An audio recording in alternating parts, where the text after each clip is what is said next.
2018 চনতে ভিডিঅ' কনফাৰেন্স যোগে প্ৰধানমন্ত্ৰী নৰেন্দ্ৰ মোদীয়ে শুভাৰম্ভ কৰিছিল সৰ্বভাৰতীয় কৃষি গৱেষণা প্ৰতিষ্ঠান। ইংলেণ্ডৰ বাসগৃহৰ আৰ্হিত ব্যয়বহুলভাৱে নিৰ্মাণ কৰা এই ভৱনৰ চালে চকুৰোৱা ভাস্কৰ্য ধেমাজিবাসীৰ বাবে আকৰ্ষণৰ কেন্দ্ৰবিন্দু।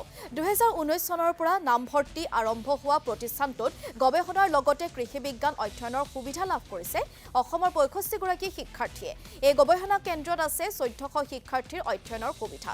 কিদৰে চলিছে এই কৃষি গৱেষণা কেন্দ্ৰ জানিবলৈ চাওঁ আহক আমাৰ সাংবাদিক বুবুল হাজৰিকাৰ এক ৰিপৰ্ট। দৰ্শকসকলৰ মনত আছে 2017 চনৰ মে মাহত দেশৰ প্ৰধানমন্ত্ৰী নৰেন্দ্ৰ মোদীয়ে গোগামুখৰ মহৰী কেম্পত আধাৰশিলা স্থাপন কৰিছিল ভাৰতীয় কৃষি গৱেষণা কেন্দ্ৰৰ।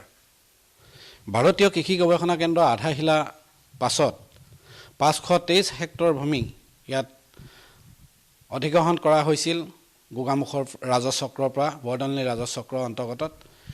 আৰু ইয়াতে 2018 চনৰ পৰা নিৰ্মাণ কাৰ্য আৰম্ভ হৈছিল আৰু 2019 চনৰ লোকসভা নিৰ্বাচনৰ আগমুহূৰ্ততে প্ৰধানমন্ত্ৰী নৰেন্দ্ৰ মোদীয়ে দিল্লীৰ পৰা বুটাম টুপি এই ভাৰতীয় কৃষি গৱেষণা প্ৰতিষ্ঠানৰ তেওঁ শুভ উন্মোচন কৰা পৰিলক্ষিত হৈছিল, উদ্বোধন কৰিছিল। তাৰ পাছৰ পৰা কেনেধৰণৰ চলি আছে এই ভাৰতীয় কৃষি গৱেষণা কেন্দ্ৰ। গোগামুখত এক বিশাল এলেকা আৱৰি ইয়াত খুব সুন্দৰ আটকধুনীয়া আজি তাৰিখত আপুনি অনুভৱ কৰিব যেন ইয়ালৈ কোনোবা যদি আহে তেতিয়াহ'লে অনুভৱ কৰিব তেখেতে হয়তো লণ্ডনত আছে, অৰ্থাৎ ব্ৰিটিছ বা লণ্ডনৰ যেনেকুৱা ধৰণৰ বাসগৃহৰ আৰ্হিত ঠিক তেনেধৰণে অতি সুন্দৰ আটকধুনীয়াকৈ ইয়াত বাসগৃহসমূহ নিৰ্মাণ কৰা হ'ল। ইয়াৰ যিসমূহ কাৰ্যালয় আছে নিৰ্মাণ কৰা হৈছে। মই বৰ্তমান ইয়াৰ যিগৰাকী তত্ত্বাৱধায়ক আছে এই কেন্দ্ৰটোৰ তেখেতৰ কাৰ্যালয়ত উপস্থিত আছোঁ আৰু দৰ্শকসকলক আমি ইয়াৰ পৰা এটা খবৰ দিবলৈ যত্ন কৰিম কেনেধৰণে চলিছে ভাৰতীয় কৃষি গৱেষণা প্ৰতিষ্ঠান গোগামুখত। প্ৰধানমন্ত্ৰীয়ে আধাৰশিলা কৰিছিল, সপোনৰ এটা প্ৰকল্প আছিল আৰু এই প্ৰকল্পটো সম্প্ৰতি নিৰ্মাণ সম্পূৰ্ণ হ'ল। ইয়াত কিমান ছাত্ৰ ছাত্ৰী আহিল আৰু কিমান ইয়াৰ পৰা ওলাই গৈছে আৰু তেওঁলোকৰ পৰিকল্পনা কি আছে আহক আমি তেখেতৰ পৰা জানিবলৈ যত্ন কৰিছোঁ। कब से शुरू हुआ है यहाँ? ये संस्थान जो न केवल आसाम के लिए बहुत बड़ी प्राइड की बात है, ये पूरे नॉर्थ ईस्ट इंडिया के लिए प्राइड की बात है। ये 2017 में शुरू हुआ और आज की डेट में ये संस्थान करीब करीब पूरी की पूरी एडमिनिस्ट्रेटिव बिल्डिंग बन चुकी है।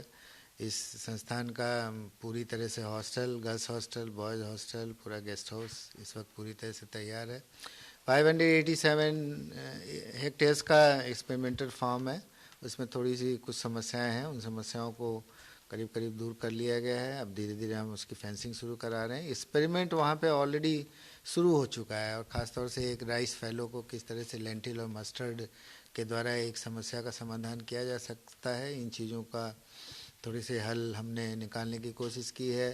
और ख़ासतौर से जो आसाम में किस तरीके की जो फ़िश डाइवर्सिटी है, क्या कौन कौन सी फ़िशेज़ हैं जिनकी इकोनॉमिक वैल्यू है, किस तरह से उनको बढ़ाया जा सकता है, वो हमने अच्छी तरह से कोशिश की। अभी वेरी रिसेंटली एक 5 दिन का हमने ख़ासतौर से लेडीज़ के लिए एक ट्रेनिंग प्रोग्राम ऑर्गेनाइज किया था जिसमें किस तरह से मिलेट की ट्रेनिंग दी जा सके, इंटरप्रेन्योरशिप ख़ासतौर से कि मिलेट की डिफरेंट प्रोडक्ट्स को कैसे बनाया जा सके, किस तरह से फ़िश की जो फ़िश फार्मिंग बहुत बड़ा इंटीग्रेटेड फार्मिंग सिस्टम का हिस्सा है, किस तरह से फ़िश के डिफरेंट प्रोडक्ट को बनाया जा सकता है, किस तरह से मछलियों का की लाइफ को बढ़ाया जा सकता है, किस तरह से वैल्यू एडिशन फ़िश प्रोडक्ट के द्वारा की जा सकती है, किस तरह से पोस्ट हार्वेस्ट मैनेजमेंट फ़िश की जा सकती है, जो कि एक बहुत ही बड़ा मिसिंग लिंक है। और ख़ासतौर से इंटरप्रेन्योरशिप जब डेवलपमेंट की बात होती तो ये अपने आप में एक बहुत बड़ा कंट्रीब्यूशन रहा है। और अभी हमने एक उसके साथ साथ ये भी किया कि किस तरह से तरह तरह के जो फल